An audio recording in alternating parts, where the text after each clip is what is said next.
¿Qué es lo que determina el estilo de vida que llevas ahora mismo? Te miras fijamente al espejo y ¿qué es lo que realmente ves? ¿Eres tú o es algo más?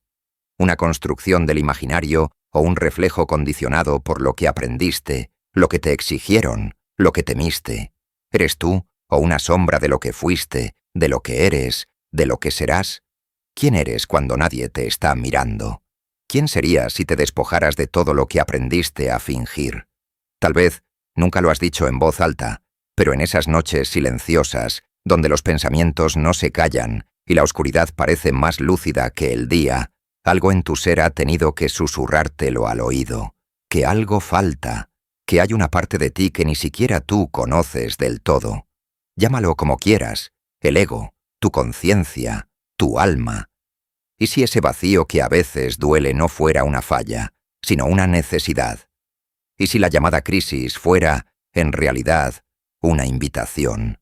Una señal de que ha llegado el momento de mirar hacia adentro, ahí donde habita todo lo que evitamos, todo lo que nos duele, pero también todo lo que nos puede liberar. Ten el coraje de hacerte esas preguntas que tanto duelen. Mira tu reflejo, ese reflejo que has evitado enfrentar durante años, porque hay una imagen ahí que no encaja con lo que muestras al mundo, un rostro que se parece más a lo que callas, a lo que temes, a lo que decidiste no recordar. A esta parte tuya se le han dado distintos nombres, pero Carl Jung, el afamado psicólogo, la denominó la sombra. Una sombra que, a pesar de lo que muchos creen, no solo es oscuridad, sino todo lo que no queremos aceptar de nosotros, lo que negamos con repulsión, lo que hemos ocultado en el fondo de nuestro ser y lo que terminará por gobernar cada una de nuestras acciones sin que siquiera nos demos cuenta. Pero nadie nos enseña a mirar hacia adentro. Nos enseñan a aparentar, a sonreír incluso cuando por dentro nos estamos cayendo a pedazos, a esconder las grietas como si fueran causa de vergüenza, a contener el llanto como si sentir fuera sinónimo de debilidad. Y así, lentamente, nos vamos cubriendo de máscaras, de excusas, de ruido, hasta que un día algo en nosotros dice basta. Tal vez sea una crisis, tal vez una pérdida, tal vez solo el agotamiento de fingir. Pero en ese instante, tan oscuro como necesario, es donde experimentamos el verdadero inicio. Y entonces comienza el viaje, un viaje de introspección, un descenso, un camino sin mapas, sin garantías, sin promesas, un recorrido en el que te desarmas para poder volver a encontrarte. Porque el hombre que ha superado la prueba no es el que lo tiene todo claro, sino el que ha tenido el valor de entrar en ese laberinto interior sabiendo que puede perderse, pero sabiendo también que no hay otra forma de encontrarse. Porque vivir, de verdad, no es sostener lo que los otros esperan de ti, es descubrir quién eres, cuando ya no tienes nada que demostrar. Hay una voz en nosotros que no ha pasado desapercibida, una voz que aprendimos a ignorar desde muy temprano, una voz que se volvió el narrador de nuestra vida. Nos dice cómo debemos comportarnos, qué debemos ocultar, qué partes de nosotros son dignas de ser vistas y cuáles no. Esa voz se llama ego.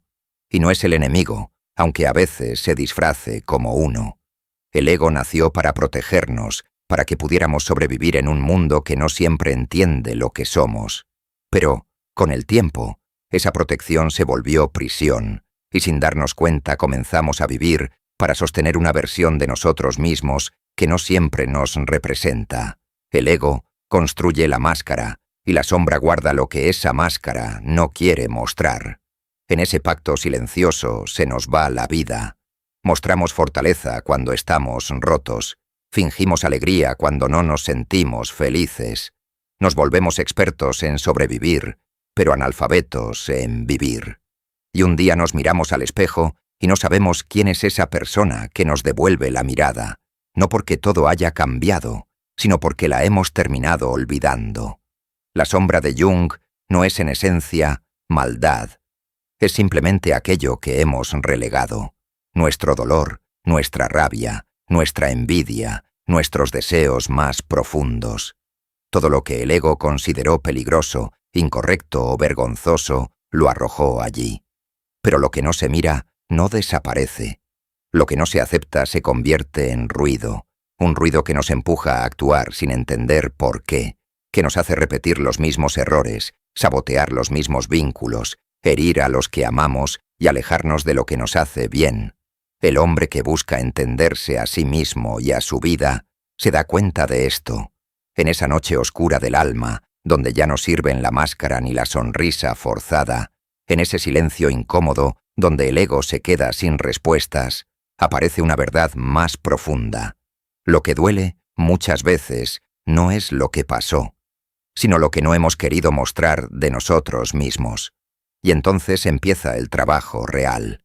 No se trata de eliminar esta sombra, porque eso es imposible, sino de acercarnos a ella, escucharla, preguntarle qué tiene que decirnos.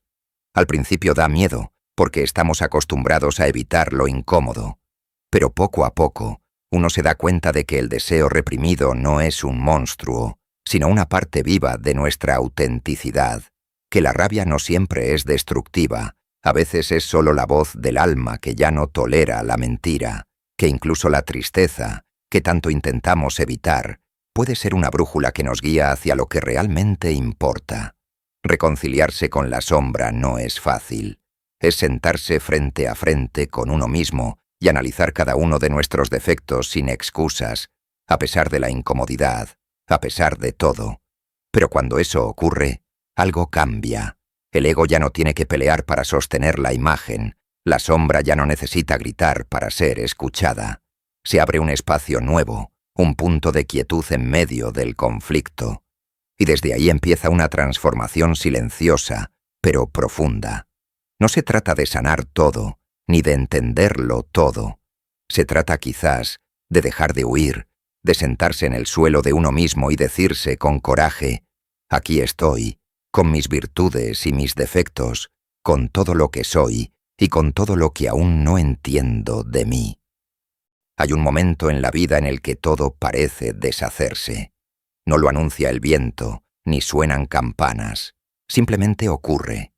Un día despiertas y lo que antes tenía sentido ahora parece lejano. Tus certezas se desmoronan una a una, como hojas secas cayendo en otoño. No sabes bien por qué, pero algo dentro de ti ha comenzado a colapsar. Y lo primero que sientes es miedo, un miedo visceral, casi animal, como si el suelo se abriera bajo tus pies. El caos se instala en lo profundo de tu ser, y con él resuena una pregunta que quema. ¿Qué está pasando conmigo? La mente busca soluciones rápidas, intenta cubrir las grietas, reconstruir lo que se está cayendo, pero nada funciona, porque tal vez no se trate de arreglar, sino de permitir que se rompa. El ego no lo soporta, lucha por mantener el control, pero esta vez es distinto, es tiempo de transformación, y toda transformación verdadera requiere sacrificios. Esa vieja identidad que has construido con mentiras debe cambiar. No consideres ese caos interno como un castigo, es más bien una invitación. Duele, sí, pero duele porque está empujando los límites de lo que creías ser, porque te está obligando a mirar donde antes cerrabas los ojos. Es como un incendio que arrasa con todo, pero que también deja espacio para lo nuevo. A veces, lo que llamamos crisis no es más que la vida gritándote: ya no puedes seguir viviendo de esta forma. Jung decía que el caos no es el enemigo del orden, sino su predecesor, porque en el fondo del desorden hay un nuevo orden queriendo nacer. Solo que aún no lo comprendes, y en esa incomprensión hay oscuridad. Pero no te dejes consumir por ella. Ten paciencia y verás cómo la calma llega tras la tormenta. Es en ese estado de derrumbe donde el alma comienza a hablar con más claridad. No lo hace con palabras, sino con silencios, con lágrimas que no sabes de dónde vienen, con un temblor en el pecho que no puedes explicar, con una urgencia de querer estar solo, pero también con una necesidad inmensa de dejar atrás las máscaras que has construido. El hombre que domina su caos interior ya lo tiene resuelto, no huyendo, sino quedándose, tocando fondo si hace falta, no porque lo disfrute, sino porque intuye que solo atravesándolo podrá encontrar algo verdadero. Y es verdad, porque en el centro del caos, cuando ya no queda nada, Cuando ya no puedes sostener ningún pensamiento, surge lo que siempre estuvo ahí, la única y verdadera versión de tu ser. Es irónico que tengamos que rompernos para encontrarnos, pero así es. Y cuando lo aceptas, el caos deja de ser una amenaza y se convierte en maestra. Te enseña a soltar, a respirar, a esperar. Te enseña que no todo tiene que resolverse inmediatamente. Habrá que pasar por mucho todavía, pero lo importante es que ya has dado los primeros pasos para ello. Hay un momento, después del caos, en el que el silencio cambia de forma. Ya no es solo ausencia de ruido ni vacío abrumador. Es más bien una quietud nueva, como si el alma hubiera aprendido a respirar diferente. Has atravesado la tormenta, no sin heridas, no sin pérdidas, pero con los ojos un poco más abiertos. Y ahí, entre las ruinas de lo que fuiste, descubres algo que nadie te enseñó, que la única manera de encontrar sentido es volverte uno contigo mismo. La individuación no es un concepto, es un destino. No se trata de perfección, sino de integración. Es el arte profundo y silencioso de reconciliarse con todo lo que uno es. Jung no hablaba de ser mejor, hablaba de estar completo. Y eso implica dejar de luchar contra lo que sientes, contra lo que has sido, contra lo que aún te duele. La sombra y la luz no están en guerra, solo están esperando ser reconocidas como partes del mismo ente. Durante años fuiste dividido, mostraste solo lo que parecía correcto, reprimiste lo que te avergonzaba, ocultaste lo que no encajaba, y construiste una imagen tan sólida que terminó por dejarte encerrado por dentro. Resolver la vida es, poco a poco, deshacer esa prisión, no con rabia, sino con comprensión, no con prisa, sino con paciencia, porque la sombra no se va a ir a ningún lado, siempre va a permanecer en ti, y es mejor aprender a convivir con ella. Aceptar lo negado no es glorificarlo, sino entender que estaba ahí por una razón, que incluso tus impulsos más oscuros, tus emociones más incómodas, tus heridas más antiguas, fueron intentos torpes de protegerte. El enojo a veces fue tu única forma de defenderte, la tristeza, tu manera de pedir ayuda sin palabras, y el silencio, tu refugio ante un mundo que nunca te enseñó a hablar de lo que te causaba dolor. Y entonces, en esa aceptación honesta, ocurre el milagro. No un cambio visible, no una iluminación repentina, sino algo más sutil. Dejas de juzgarte con tanta crueldad, empiezas a hablarte con más compasión, escuchas tu alma con más atención. Tus pensamientos ya no son un campo de batalla, sino una conversación interna más amable. Y en esa intimidad contigo mismo, te descubres diferente, no necesariamente mejor, pero sí más auténtico, más tú. El hombre que ha podido conocerse a sí mismo, no lo hizo eliminando sus partes rotas, lo hizo abrazándolas. Y así, poco a poco, su presencia se volvió más suave, más verdadera. No necesitaba demostrar, no necesitaba convencer. Vivía desde un lugar en el que todo tenía su sitio, incluso el miedo, incluso la tristeza, incluso la imperfección. Esa es la verdadera libertad del alma, no buscar la ausencia de oscuridad, sino tener la capacidad de caminar con ella sin perder la luz. Jung decía que la individuación no era un viaje hacia el aislamiento, sino hacia la totalidad. Es el proceso mediante el cual el ser humano se convierte en lo que verdaderamente es. No lo que aparenta, no lo que otros esperan, sino lo que hay en lo más hondo, más allá de las máscaras, más allá del personaje que ha sido construido para encajar, para sobrevivir, para agradar. Individuarse es recordar que somos más que la imagen que proyectamos, más que nuestro pasado, más que nuestras heridas. Es unir los fragmentos del alma, darle voz a lo que hemos ocultado y abrazar lo que ha sido olvidado dentro de nosotros. En ese camino aparece una figura inevitable, la sombra. Esa parte que cargamos, pero negamos, lo que reprimimos, lo que escondemos, lo que nos avergüenza, lo que no queremos admitir que habita en nosotros. Y aunque la evitemos, siempre encuentra una forma de salir. En nuestras reacciones desmedidas, en los juicios que lanzamos, en los errores que repetimos, en las relaciones que saboteamos. Integrar la sombra no es justificarla, sino mirarla, escucharla y comprender qué intenta decirnos. Porque, mientras más la negamos, más poder tiene sobre nosotros, y mientras más la abrazamos, más nos completa como seres humanos.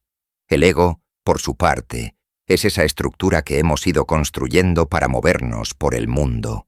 Es útil, necesario, pero no es toda la verdad. El ego teme al cambio, teme al caos, teme a la vulnerabilidad. Por eso se aferra a lo conocido, a lo controlable, a lo aceptado. Pero la individuación exige ir más allá del ego sin destruirlo. No se trata de reemplazarlo, sino de ponerlo en su lugar, de dejar de obedecerlo ciegamente. Porque el ego quiere que seas quien los demás esperan. El alma, en cambio, quiere que seas tú. Y cuando empiezas a comprender esto, algo cambia. Todo se vuelve más simple. Ya no necesitas tener el control de todo, ya no buscas reconocimiento ni aprobación constante. Dejas de correr, dejas de fingir. Solo quieres ser tú, cuidar lo que eres y compartirlo con el mundo entero. No desde la perfección, sino desde la presencia, desde la verdad. Porque ahí reside el verdadero propósito, no en el éxito vacío, no en la imagen pulida, no en la vitrina del yo ideal, sino en la autenticidad. Vivir desde la autenticidad no es fácil. A veces dolerá, a veces terminarás solo, pero también te liberará. En este estado, descubres que no necesitas ser más. Solo necesitas ser tú para ser feliz. Y esa elección, con todas las imperfecciones y contratiempos que implica, es el regalo más honesto que puedes ofrecerle al mundo y a ti mismo.